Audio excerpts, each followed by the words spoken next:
Hey. Wagwan, what y'all doing? While the folks still hating. It's a new generation. Yo, I just got done watching Reality Check about Tyra Banks and the whole thing behind America's Next Top Model. I'ma just let y'all know right now, I'm a spoiler like a motherfucker. So if you have not watched it yet, please go ahead and click off of this because I don't want to mess it up for you. No. Wait. All right, you done? All right, here we go. So I want to start with an overall view of this whole thing before we dig into everything, right? However, let me let y'all get just a glimpse into what I saw and to really kind of get an idea of what this was like. I haven't really said much, but now it's time. High fashion equals high pressure. America's Next Top Model gave everyone an inside look into the modeling world. And although everything looks so beautiful on the surface, this cycle is so sexy. Like, I'd be on set and there'd be a guy over there like change and I'd be like, oh, I'm not supposed to look at that. the behind the scenes of the behind the scenes was ugly. There is a line that I feel was crossed. Accusations of harassment and assault. Body shaming. You're not thin enough. You're not thin enough. Here are the biggest bombshells and scandals from Netflix's new docuseries, Reality Check, inside America's Next Top Model. Was there ever a sense of like, hey, we need to turn the cameras off? We treated Top Model as a documentary.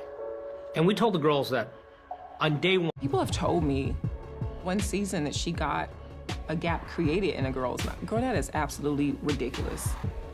What?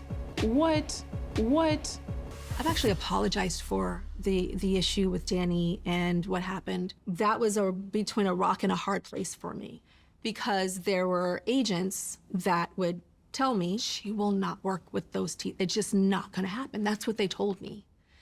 And again, I could have just been quiet and let them handle it. But that's hindsight is 20/20 for all of us. It just so happens that a lot of the things that are 20/20 for me happened in front of the world. Bull fucking shit. They were there from the beginning. Best friend in the bed, coming up with photo shoots. Backstage at fashion shows, hanging, laying on them. Some of the closest people to me in my life. And me and Ken have to deliver that news that the deal is up, that it is over. And the big boss was very clear. There are no sacred cows. And I heard that meaning, you too, Tyra. So pick up the phone and do what I'm telling you to do. No matter how much Ken and I were explaining this was not our decision, to this day, I think they think that it was me and Ken. However you want to look at that, clearly, even in that situation, she would do anything for the success of her show. For my birthday, Tyra sent me flowers. I said, oh, how sweet. It was a note. Happy birthday. Love, Tyra. And then I was fired 5 days later. Tyra takes a lot of heat in the doc, but not enough to stop her from returning. She claims a new season is on its way.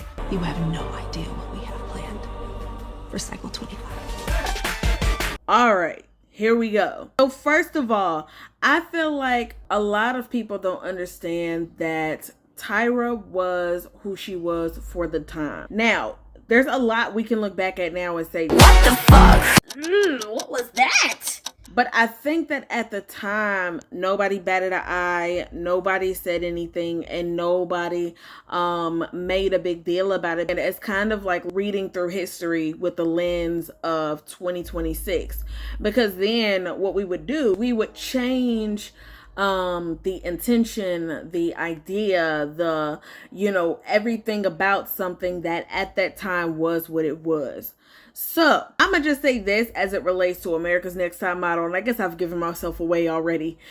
I definitely was watching America's Next Top Model. As a matter of fact, I watched a lot of the other ones, from Africa's Next Top Model to Asia's Next Top Model to Australia's Next Top Model. I was definitely clicking play just like y'all, okay? What it looked like from the outside was, okay, preparing these girls for the cutthroat world of the beauty industry. The harshness, what it looked like, in watching it was, this is what they're gonna have to go through, and the preparation for that. That was what you saw. Now, like she said, there was an influx in 2020 of people kind of going back to it because people was at home and they have shit to do.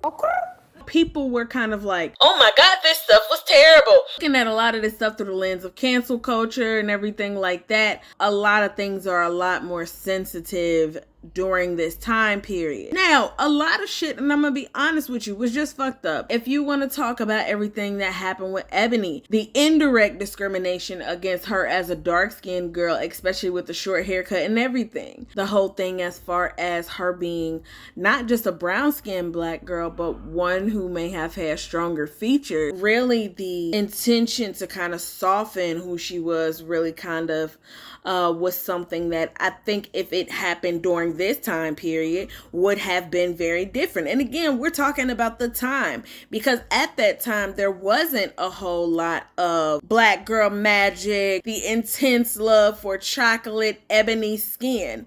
You know what I'm saying? There was still the reality of the beauty industry that I think that Tyra was trying to prepare them for, right or wrong. Because at the end of the day, it doesn't make it, it doesn't make it right because of that. But I do think that that was her initial intention at the time. Everything as far as the girls being put in situations, or one of them was sexually assaulted, you know what I'm saying? All of those things was shown in a light of, oh, she just out here, like, she just getting drunk and just out here, you know what I'm saying?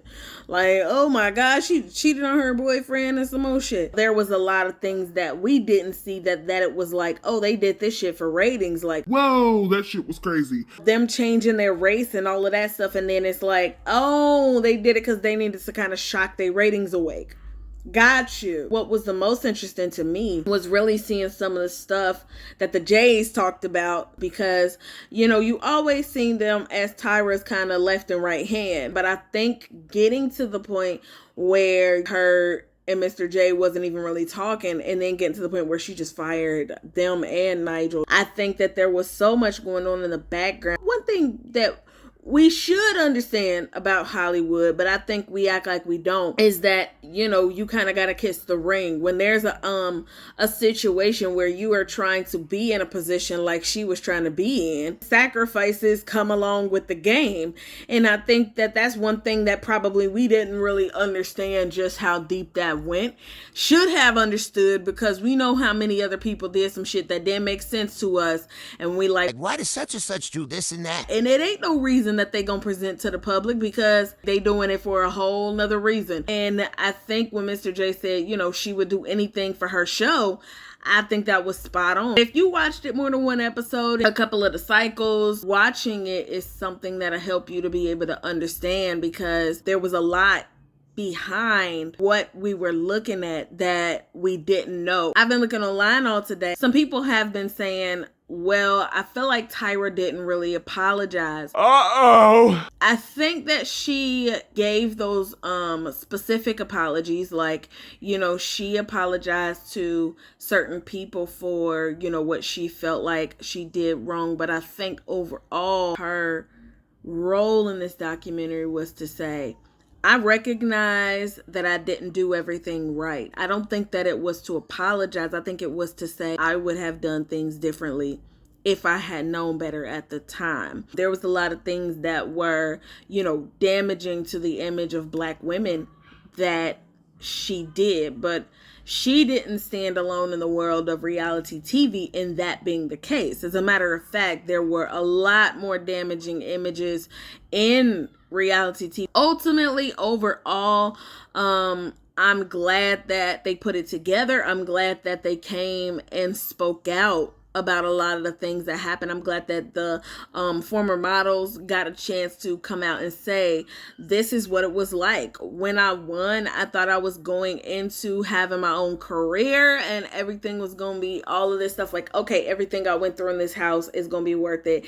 And at the end of the day, they were pretty much blacklisted as models because, the beauty industry was like kind of saw them as reality TV stars instead of actual models. And so they weren't getting work. work. When I seen it in Netflix and it was like, you know, this is coming out on this day, I was like, oh, I gotta see that.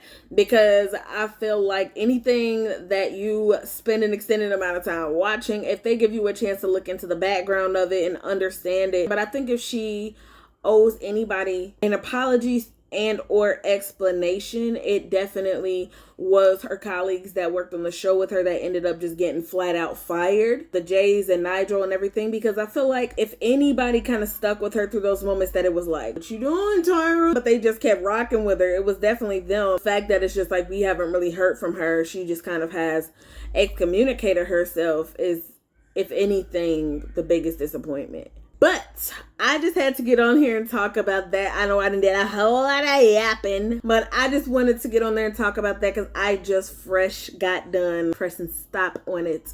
So I was like, I gotta see what everybody thinks about this. So let me know what you think about this. Go ahead and hop in the comments and tell me what you think. Okay, tell me everything because I know everybody is itching to talk about this. I don't need no negativity around me. High frequency.